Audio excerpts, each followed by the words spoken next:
Good day, good people, and welcome to Revolutionary Belovedness. I'm Robert Farrell, and whether you are here for the live session or you're watching the recording, thank you for being here. Please let me know in the chat section that you are hearing me okay, and also know that the chat section remains open during the whole time together, and you're encouraged to share at any time something comes to your heart or in mind that you'd like to share. And also, I would like to remind everyone that as we are continuing our transition this month away from Mighty Network into Substack and Crowdcast, that next week this live stream will be on Crowdcast. You'll see that link just in the same place that you see the Mighty Network link, and your registrations for the Crowdcast events will be automatic. Just to kind of help guide you along, and if at any time you need to unsubscribe to that, of course you can do that at any time. Tonight we are going to reflect on living with unanswerable questions, allowing mystery to mature our faith beyond certainty and control. But first, let's take a moment to center in and settle.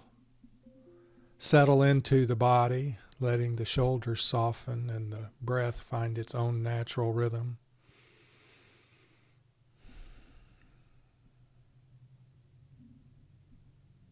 Bring to mind one question that has traveled alongside you for a long while, one that has never fully closed. And just let that question rest gently in the center of your awareness without any pressure to solve it.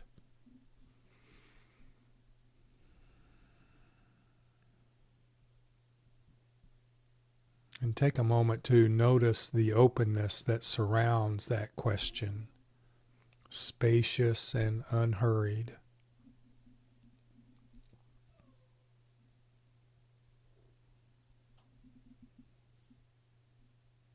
Allow this openness itself to become the ground for our time together this evening. A wide field where wonder is welcome and mystery is honored as sacred company.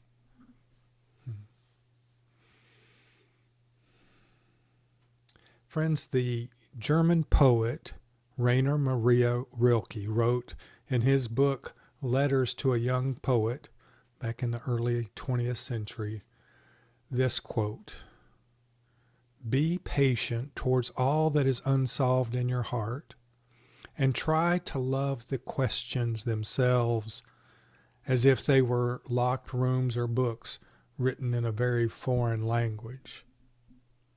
Don't search for the answers, which could not be given to you now because you would not be able to live them.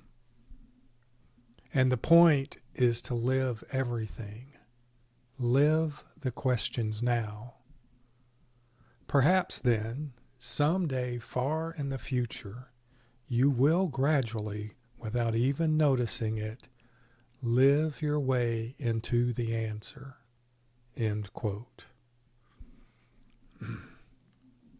Wow.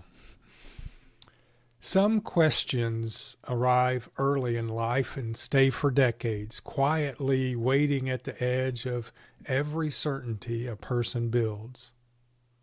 Why does suffering visit the innocent? What happens beyond the last breath?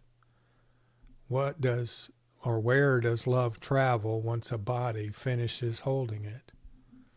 And these questions rarely close. They open wider the longer a soul stays close to them. And this opening turns out to be exactly the point.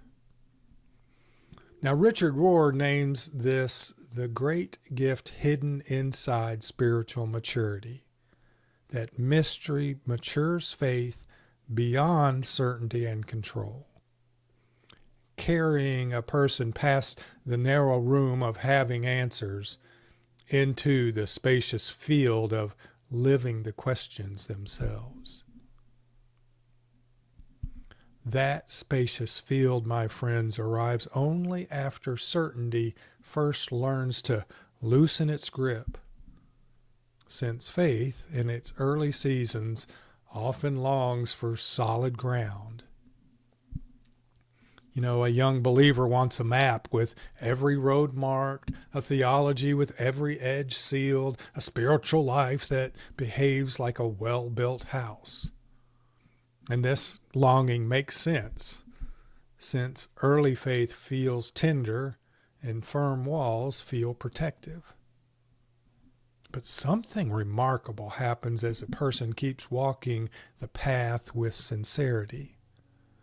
Those walls that once felt protective begin to feel narrow, and the answers that once brought comfort begin to feel small next to the size of what is actually being lived.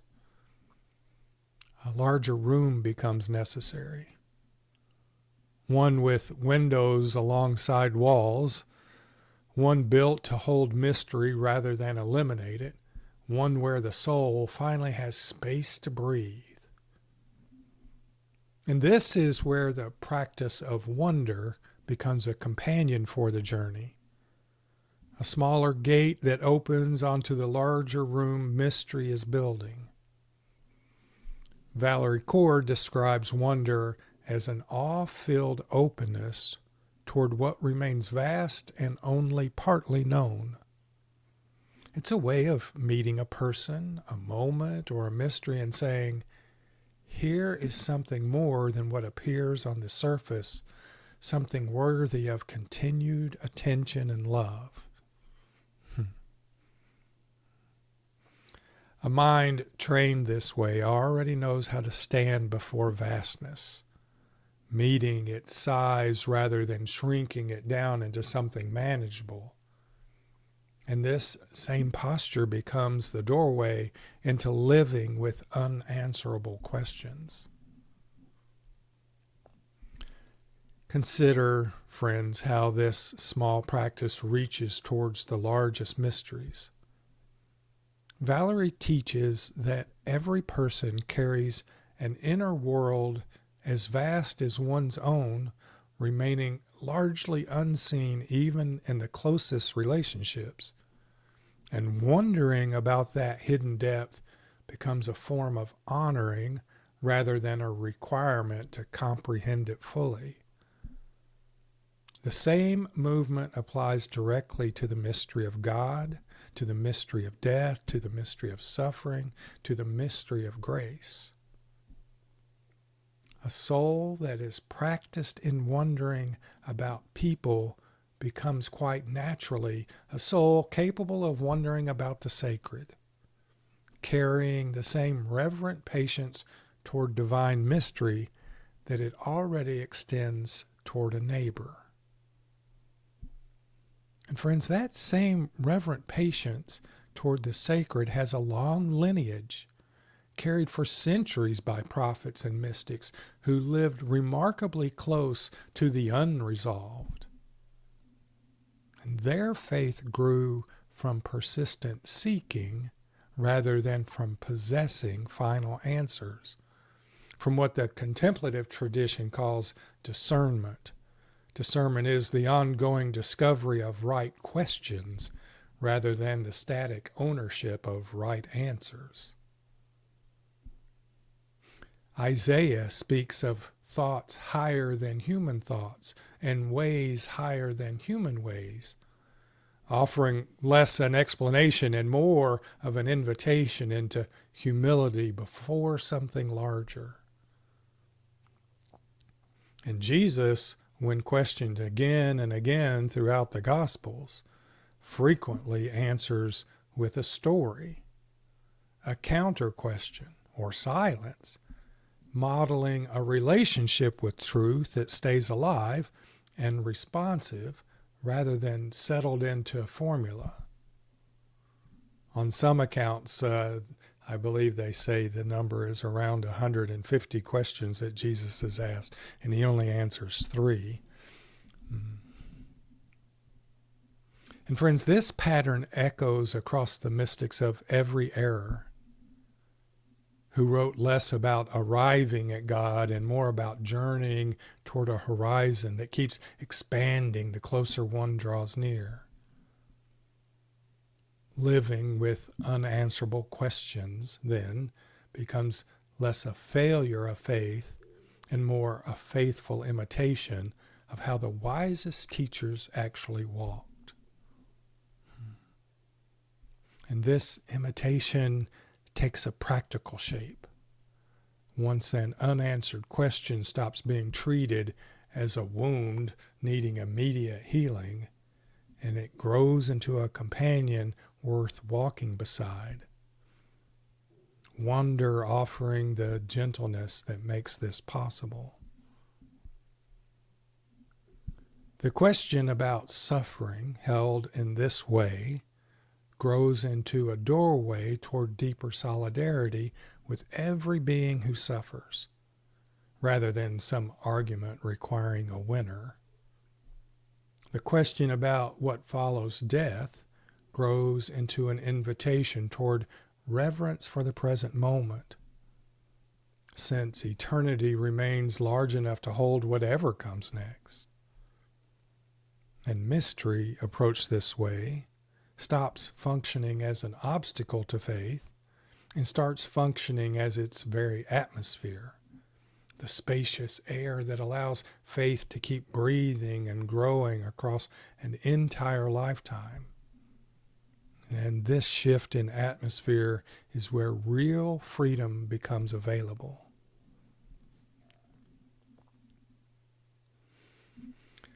So, friends, a faith that requires total certainty about everything sacred tends to grow brittle, cracking under the weight of any experience that fails to match its formula.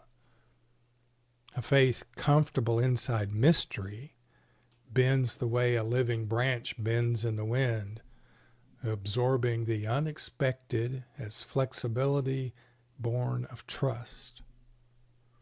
Trust, after all, becomes most real exactly where certainty runs out.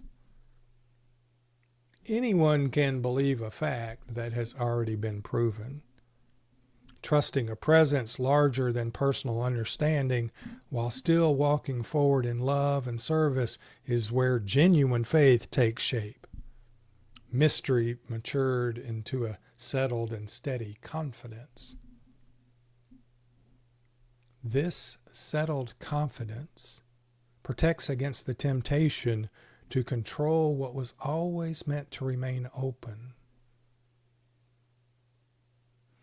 Control promises safety, and its promises often prove false, since the sacred rarely arrives on a predictable schedule or in a predictable form. And Richard Rohr speaks of union rather than separation, of a reality that is deeply relational and interconnected, resistant to the neat boundaries a controlling mind wants to draw around it, an unlearning of the old habit of dominating outcomes rather than trusting them. And wonder cooperates with this relational reality, releasing the grip that resisted, and every small act of releasing that grip is answered with attentive presence. And presence, held long enough, becomes its own form of answer, even when the original question stays technically unresolved.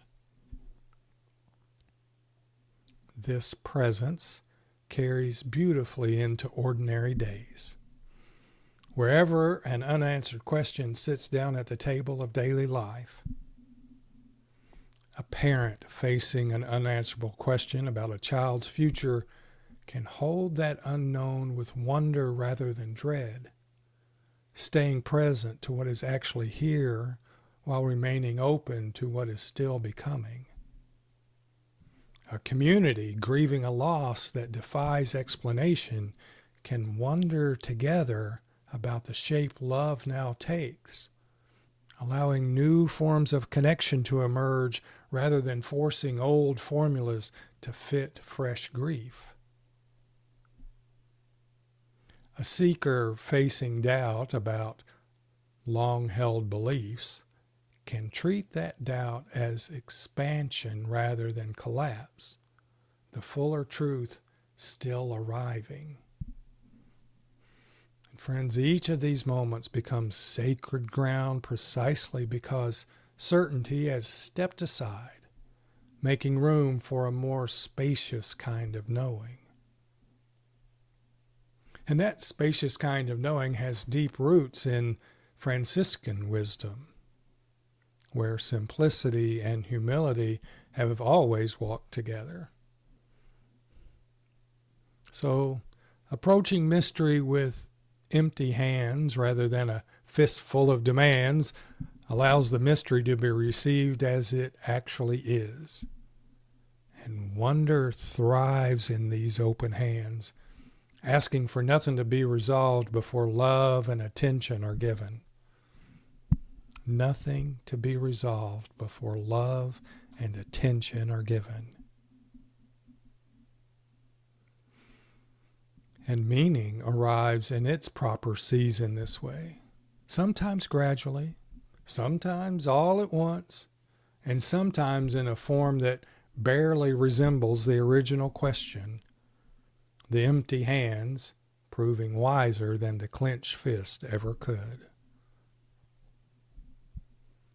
You see, friends, mystery is not that which is unknowable. Mystery is that which is endlessly knowable.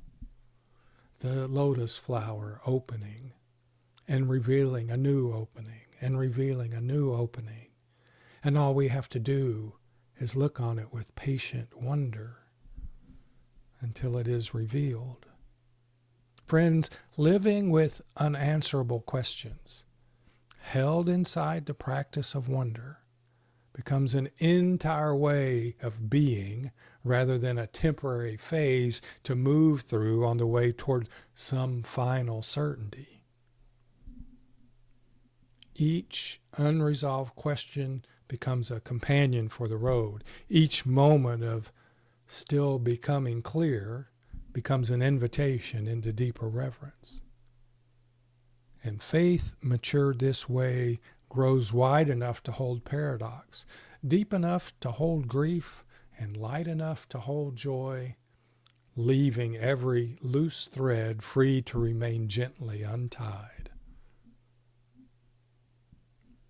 And mystery welcomed this way stops feeling like distance from the sacred and starts feeling like intimacy with it. The closest possible relationship with something too vast for any answer to fully contain. Mystery welcomed this way stops feeling like distance from the sacred and starts feeling like intimacy with it. The closest possible relationship with something too vast for any answer to fully contain.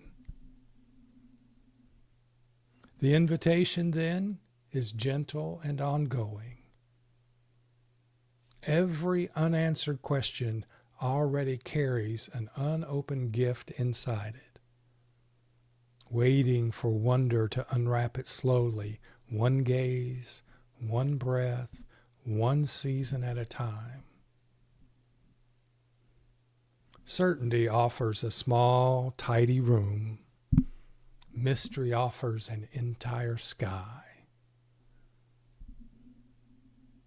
Faith large enough for a lifetime chooses the sky, learning to wonder its way through every unanswered question with reverence, trust, and love. The unanswerable question that was once feared as a threat to belief grows into a steady teacher, returning again and again to loosen the grip of certainty and widen the room where love can move more freely. Wonder simply the gentlest way of walking through that widening door. And held this way, my friends, mystery becomes home rather than exile. And every soul willing to live inside its questions finds itself welcome there.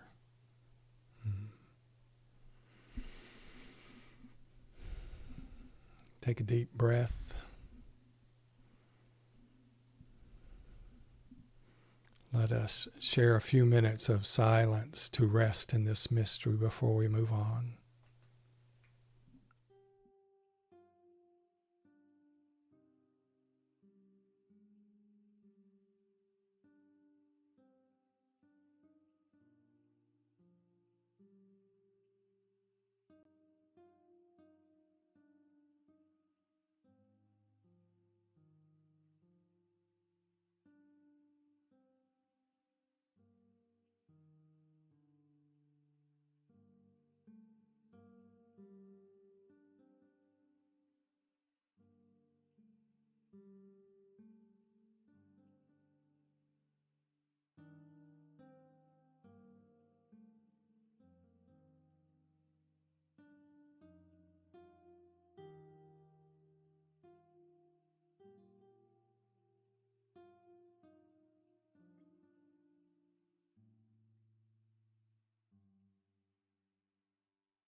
Friends, thank you for sharing in that reflection with me. Let us stay in this calm, centered place for a time of guided inquiry. Notice the weight of your body against whatever's holding it right now, chair, floor, ground. And allow your breath to arrive without shaping it. Just the natural rise, the natural fall. Air finding its own way in and finding its own way back out.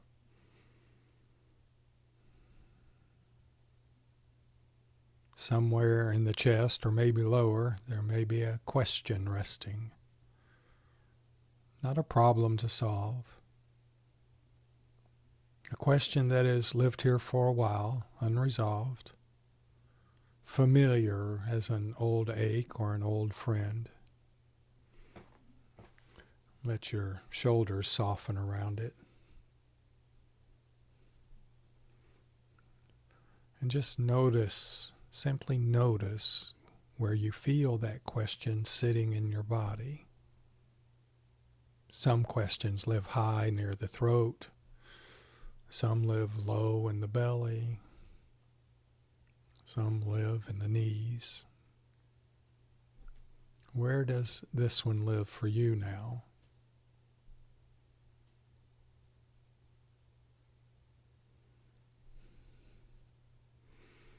And what does it feel like there? tight or loose, warm or cool, still or trembling.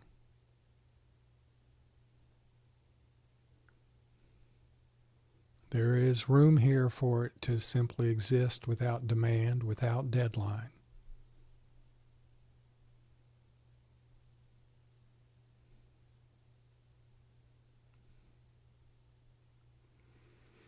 And with that, a memory may surface. A moment when the question first appeared, small and unformed before it grew into something that would travel for years. Perhaps that memory is a room, a voice, a particular light in a particular afternoon. And just let it come as it often comes. And let it stay as long as it wants to stay.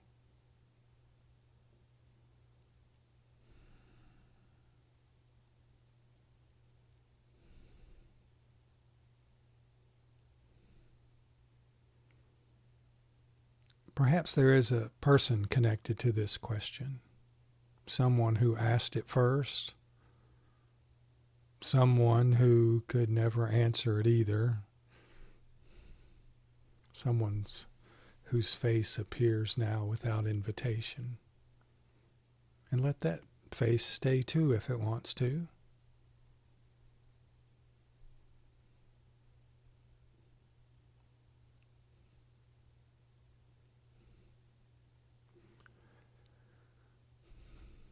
And again, simply notice what the body remembers even before the mind catches up. A tightening across the chest, a release somewhere behind the eyes, a warmth spreading through the hands. Your body's been carrying this for a long time, and it knows things that language has not yet found words for.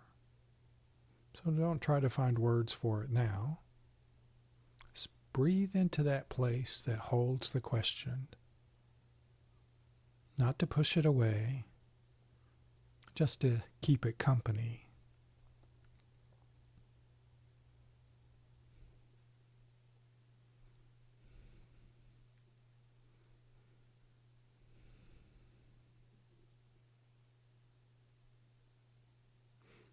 What might it feel like to let this question stay open, the way that a door stays open, not answered, not solved, simply open, air moving through it?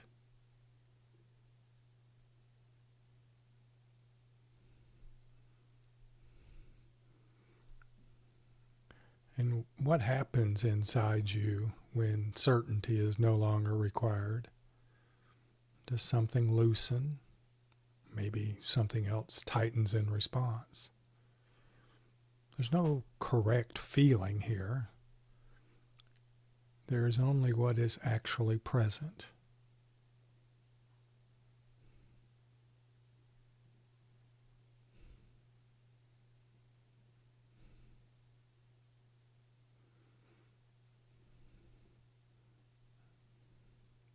And allow your attention to rest on any place in the body that feels expansive right now.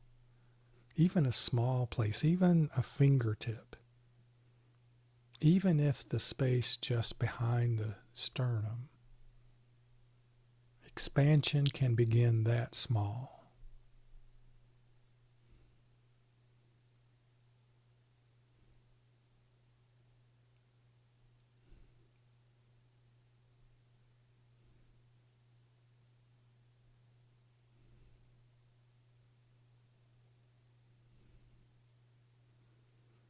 And allow attention to also rest gently on any place that feels closed or guarded.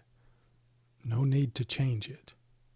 Only to notice it the way one notices weather.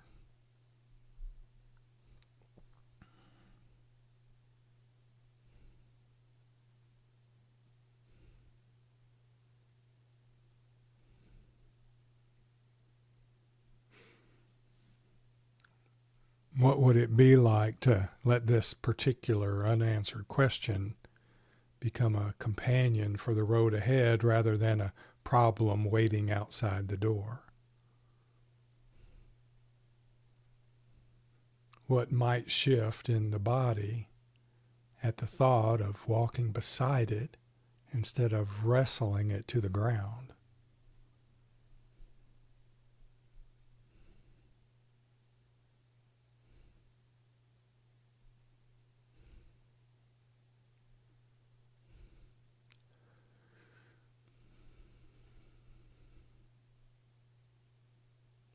Some questions soften simply by being witnessed. Some questions grow quiet the moment someone stops demanding they resolve.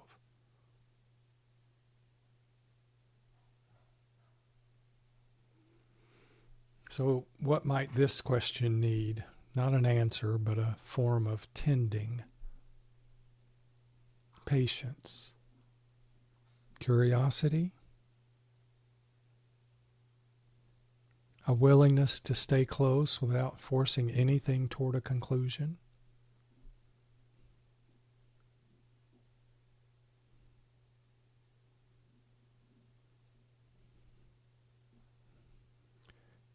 And just simply feel whatever arises in response, even if it's only a small shift in the breath.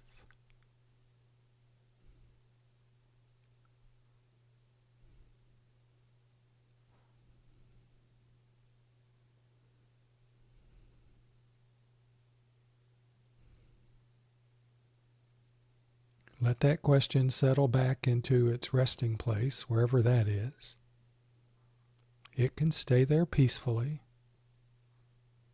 It doesn't need resolving today.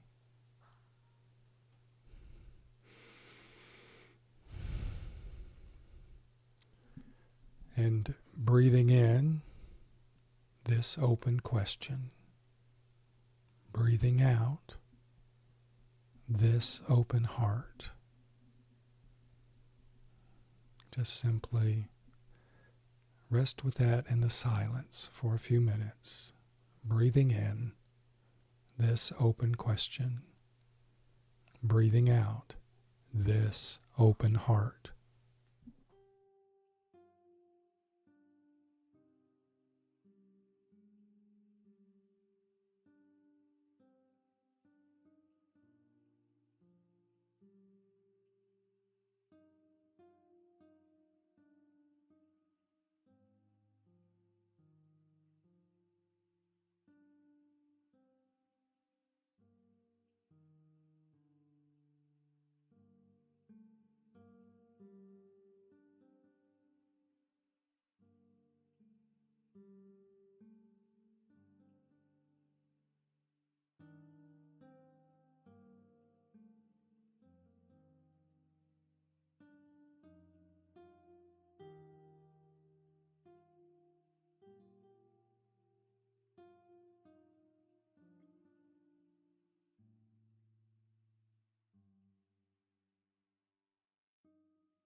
breathing in this open question. Breathing out this open heart.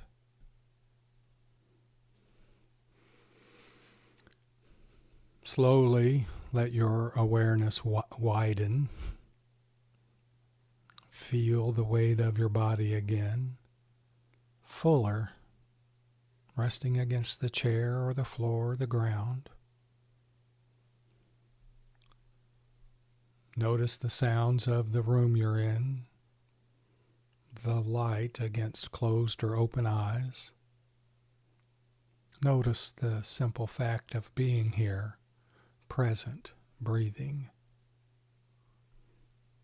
There's no rush back. The question will still be here, gentler now, a little more familiar, a little more welcome. And whenever you're ready, let the eyes open, carrying this question gently, the way one carries something precious and unfinished.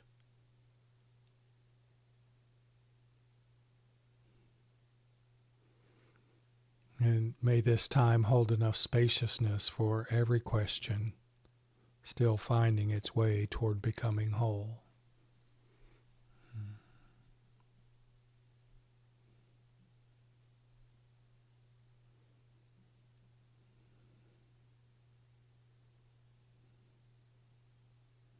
And take a gentle deep breath.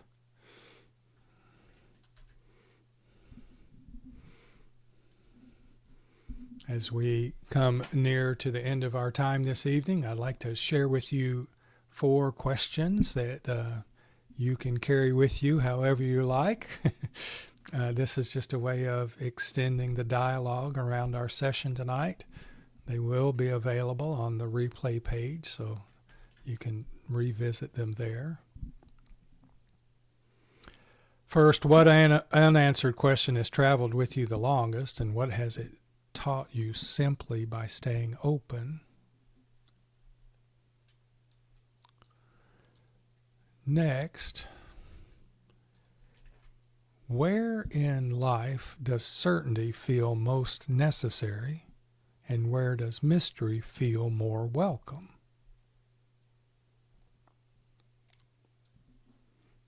Okay. Third, how might the practice of wonder change the way a difficult or unresolved question is carried?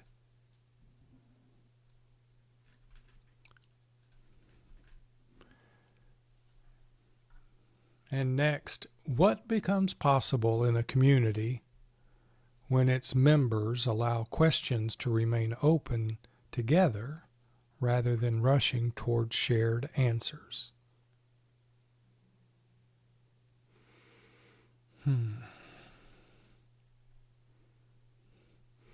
So if there's an immediate response that's coming to your heart now to one of those questions and you'd like to share in the chat, you can do so.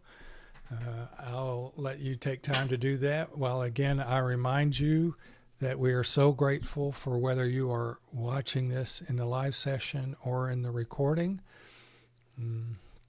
Always grateful for that. I also remind you that next week our live streaming will be done via Crowdcast instead of on Mighty Network, and you will be receiving notices for that. So you may even want to look into your junk folder periodically during the week just to see if the Crowdcast emails are going there. And then you can do whatever you need to do to resolve that from happening.